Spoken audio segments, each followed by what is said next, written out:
रत्नागिरी जिले के दापोली और मंडनगढ़ तालुका में जल संकट से निपटने के लिए एक ऐतिहासिक कदम उठाया गया है। इन दोनों तालुकाओं के पहले सौर ऊर्जा आधारित जलापूर्ति प्रोजेक्ट का उद्घाटन गृह मंत्री योगेश कदम के हाथों हुआ। गृह मंत्री योगेश कदम ने दापोली और मंडनगढ़ तालुका के पहले सौर ऊर्जा आधारित जलापूर्ति प्रोजेक्ट का उद्घाटन किया। कांगोई क्षेत्र में कई दशकों से चली आ रही जल संकट की समस्या अब स्थायी रूप से हल हो पाएगी।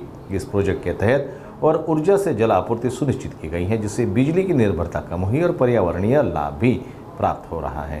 असं आहे की या निवडणुका या सरकारने स्वतःहून लावलेल्या नाहीत, तर देशाच्या सुप्रीम कोर्टाने यांना जे झापलंय या लोकांना स्पष्टपणे सांगितलंय की 4 महिन्यामध्ये निवडणुका घ्याव्या लागतील आणि म्हणून आमचा सुप्रीम कोर्टावर विश्वास आहे की या येत्या 4 महिन्यामध्ये स्थानिक स्वराज्य संस्थेच्या निवडणुका होतील।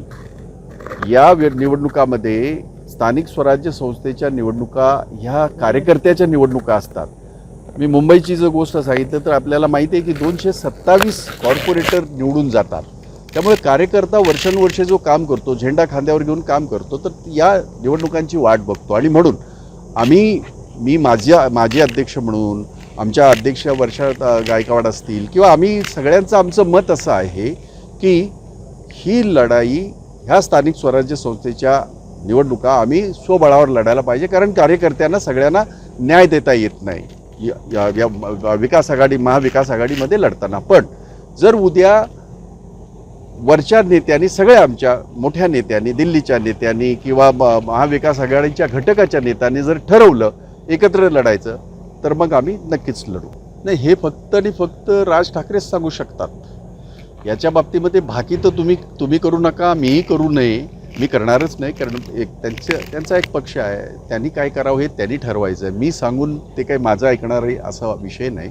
त्यामुळे मला असं वाटतं की आत्तापर्यंतचं यांची राज ठाकरेंची जर भूमिका बघितली आपण, त्यांनी कधीतरी सपोर्ट केला आहे, यांना भाजपला सपोर्ट केला आहे, मोदींना सपोर्ट, कधीतरी त्यांच्या विरोधात बोलले। त्यामुळे हे राज ठाकरेच सांगू शकतील की ते काय करणार आहेत। ते पवार साहेब आणि अजितदादा सांगू शकतील परत एकदा, कारण माझा पक्ष फुटलेला नाही, काँग्रेस पक्ष फुटलेला नाही। ह्या सगळ्या वादळांमध्ये बाकी पक्ष इकडे तिकडे झाले। काँग्रेस पक्षाला 140 वर्षे झाली आणि काँग्रेस पक्ष फुटलेला नाही, राष्ट्रीय पक्ष आहे आमचा।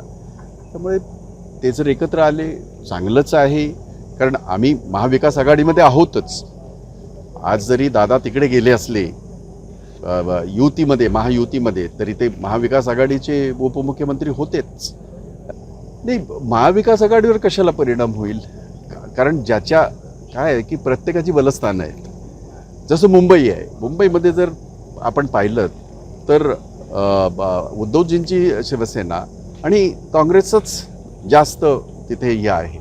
ठाण्यामध्ये जर आपण पाहिलं तर ठाण्यामध्ये सुद्धा उद्धवजींची सेना, आणखीन राष्ट्रवादीचं तिथे वर्चस्व आहे। त्यामुळे प्रत्येक ह्याच्यामध्ये स्थानिक स्वराज्य संस्थेमध्ये वेगळी समीकरणं होण्याची शक्यता आहे। त्यामुळे अर्थात एकत्र लढण्याने एकमेकांचा फायदाच होईल असं मला वाटतं।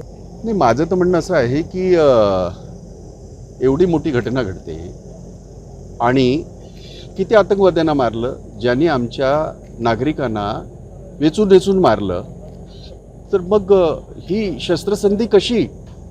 आणि हे दुर्दैवाने सांगावंसं वाटतं की इंदिरा गांधीजीने ज्या वेळेला पाकिस्तानवर हल्ला केला आणि एका पाकिस्तानचे 2 पाकिस्तान केले, 94,000 सैनिकांनी आणि त्यांच्या सगळ्या अधिकाऱ्यांनी शरणागती पत्करली आणि तसा करार आहे।